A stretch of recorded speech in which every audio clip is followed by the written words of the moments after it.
Welcome to a training on the 2021 Minneapolis Caucuses and Conventions. My name is Melissa, and I will be teaching you how to participate in the caucuses and conventions.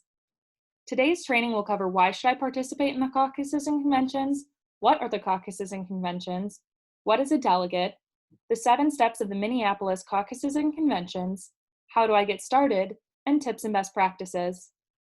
Let's start today's training by answering the question, why should I participate in the caucuses and conventions? You should participate in the caucuses and conventions to vote for the candidates you support for DFL endorsement. There are no primaries for the Minneapolis municipal elections. Party endorsements are decided through the Minneapolis caucuses and conventions. This means the DFL endorsements for the Minneapolis municipal elections will be decided through the Minneapolis DFL caucuses and conventions. Further, the DFL endorsement provides candidates and their campaigns with extra support and resources, which means that if you support a specific candidate in a particular race, you should participate in the Minneapolis caucuses and conventions to vote for them for DFL endorsement in the hope that they will win the DFL endorsement and receive extra support and resources. You should also participate in the caucuses and conventions to make connections with candidates and their campaigns. Now that we know why we're participating in the caucuses and conventions, the natural next question is, what are the caucuses and conventions? The DFL party holds precinct caucuses and conventions to endorse DFL candidates, elect party leaders, and consider resolutions to shape the party platform. A caucus is a meeting of supporters of a specific political party who gather to elect delegates to conventions. A convention is a meeting of delegates who gather to select whom they believe should be the DFL endorsed candidate in a given election. These voter-driven meetings are a great way to get involved in the democratic process and make your voice heard. Moving on, let's cover what is a delegate. A delegate is an individual chosen to represent their voting precinct at their ward convention and/or city conventions. The purpose of a delegate is to vote to choose a party's endorsed candidate for the general elections. Now that we've covered our bases, let's dive in and review the 7 steps of the Minneapolis caucuses and conventions. The 7 steps are registration, precinct caucuses, delegate elections, ward conventions, city elections, and city conventions. Now let's review the schedule for the Minneapolis caucuses and conventions. Registration is April 1st to April 30th. Precinct caucuses are April 27th and are optional events. Delegate elections are May 12th to May 18th. Ward elections are June 2nd to June 8th. Ward conventions are June 5th and 6th and are optional events. City elections are June 9th to June 15th, and city conventions are June 12th and are optional events. This entire process will only take a half an hour to 3.5 hours over a span of 3 months. The process will take 3.5 hours if you choose to participate in each of the optional events. However, if you choose to refrain from the optional events, this process should take no longer than a half an hour. Additionally, this entire process will be done virtually via email and video streaming platforms. Participating in this process will be as easy as a few clicks. I'll now go into depth on each of the 7 steps of the Minneapolis caucuses and conventions. Step 1, registration. Registration will be open from April 1st to April 30th. The allotted time for this step is 10 minutes. Registration consists of 2 steps. Step 1 is caucus attendee registration and verification. During this step, individuals will go to dfl.caucus.org and fill out the caucus attendee registration.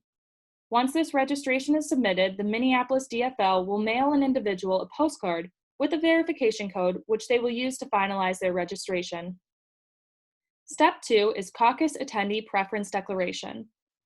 During this step, individuals will participate in virtual subcaucusing and delegate self-nomination. Let's start by covering virtual subcaucusing. A subcaucus is a group of caucus attendees who support the same candidate. Each precinct caucus attendee will get to rank their preferred subcaucuses from a single list of potential virtual subcaucuses. This list will consist of candidates running for DFL endorsement in a given race. Rankings will be used to place each attendee into a subcaucus. Next, let's cover delegate self-nomination. This is where an attendee can indicate if they wish to run to be a delegate to either the city or ward convention. If you indicate you wish to run to be a delegate a text box will open on the registration form, allowing you to submit a brief statement supporting your election as a delegate. Don't forget that delegates are the individuals who get to vote to choose a party's endorsed candidate. So if you would like the opportunity to vote for a candidate for DFL endorsement, you need to run to be a delegate. We've reached the end of step 1. If you've successfully made it this far, that means you are now registered for the caucuses and conventions, you have been placed into a sub-caucus, and you have indicated your interest in running to be a delegate. Step 2, precinct caucuses. Precinct caucuses are April 27th. The allotted time for this step is 1 hour. This is an optional step and is not required to participate in the process. Precinct caucuses are virtual events and are an opportunity to connect and hear from the candidates seeking to earn the endorsement in their community. They will be streamed via Facebook, YouTube, and Twitter. Step 3, delegate elections. Delegate elections are May 12th to May 18th. The allotted time for this step is 10 minutes. This is when delegates are elected to proceed to the ward convention. There are 2 scenarios by which delegate elections can occur. Scenario 1, in any given precinct, if the number of people wanting to be a delegate does not exceed the delegate allotment for that precinct, then all are elected.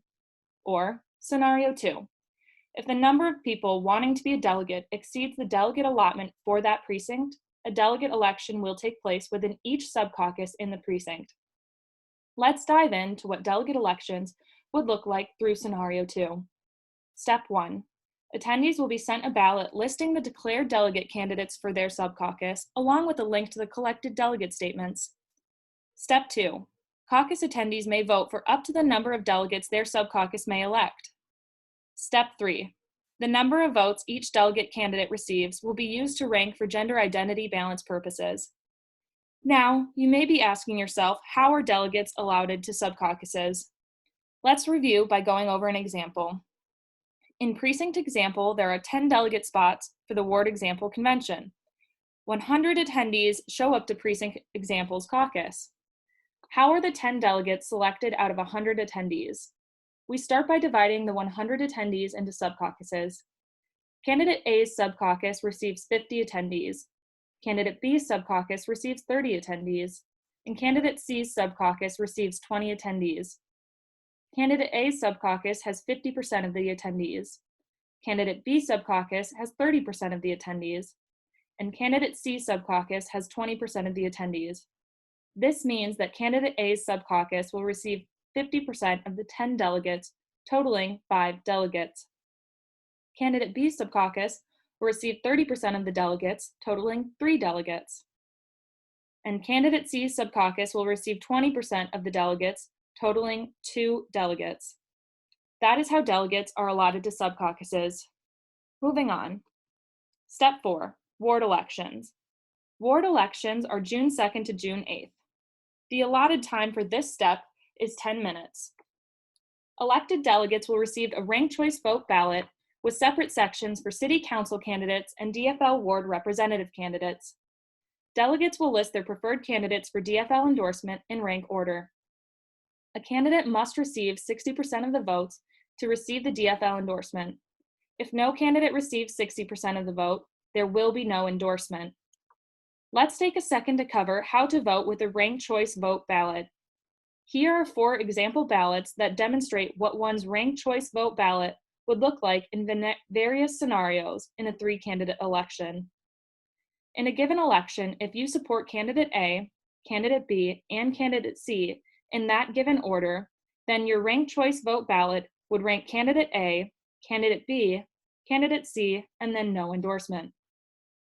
If you support Candidate A and Candidate B, but not Candidate C, then your ranked choice vote ballot would rank Candidate A, Candidate B, and then no endorsement, omitting Candidate C.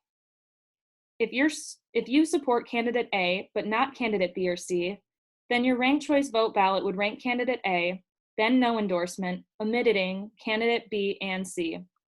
And lastly, if you do not support Candidate A, Candidate B, or Candidate C, then your ranked choice vote ballot would rank no endorsement and omit Candidate A, Candidate B, and Candidate C. These same principles can be applied to any ballot regardless of the race or quantity of candidates. Now that we have demonstrated how to use a ranked choice vote ballot Let's proceed from Step 4 ward elections to Step 5 ward conventions. Ward conventions are June 5th and 6th. The allotted time for this step is 1 hour. This is an optional step and is not required to participate in the process. Ward conventions are virtual events and will be streamed via Facebook, YouTube, and Twitter. Ward conventions are an opportunity to connect and hear from the candidates seeking to earn the endorsement in their community. Results of the ward elections and ward conventions will be announced on June 11th.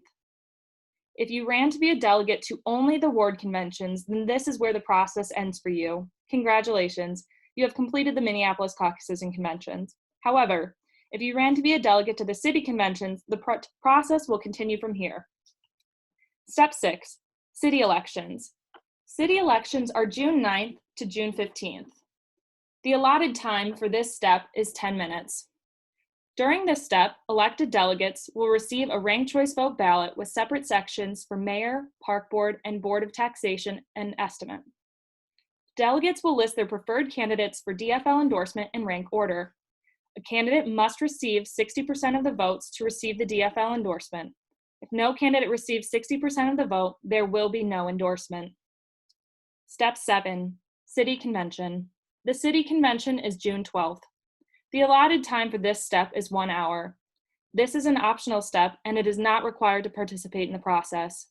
The City Convention is a virtual event and will be streamed via Facebook, YouTube, and Twitter. The City Convention is an opportunity to connect and hear from the candidates seeking to earn the endorsement in their community. Results of the city elections and City Convention will be announced on June 19th. Those are the 7 steps of the Minneapolis caucuses and conventions. Now let's talk about how to get started. You must register to participate in the Minneapolis caucuses and conventions between April 1st and April 30th on dfl.caucus.org. You can also reach out to the candidates you support to sign up for their delegate lists.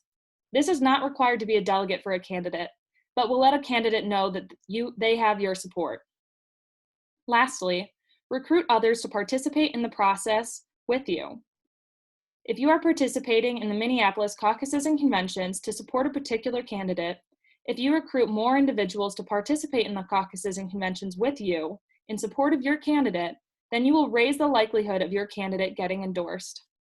Finally, let's review tips and best practices. First and foremost, participate in the process. Make sure you stay on top of the schedule and complete steps on time. Next, ask questions. The Minneapolis DFL, candidates and campaigns, and other organizations are available to answer any questions you may have. Also, reach out to the candidates and campaigns you are supporting. They will be glad to hear they have your support. And lastly, connect with others participating in the process. The caucuses and conventions are an opportunity to organize amongst your neighbors, so make sure you connect with others as you participate in the process. This training has been brought to you by the Minneapolis Area DFL Seniors Caucus, so don't forget to support the Minneapolis Area DFL Senior Caucuses, endorse candidates in the Minneapolis caucuses and conventions. This concludes the Minneapolis Caucus and Convention training. Thank you so much for watching.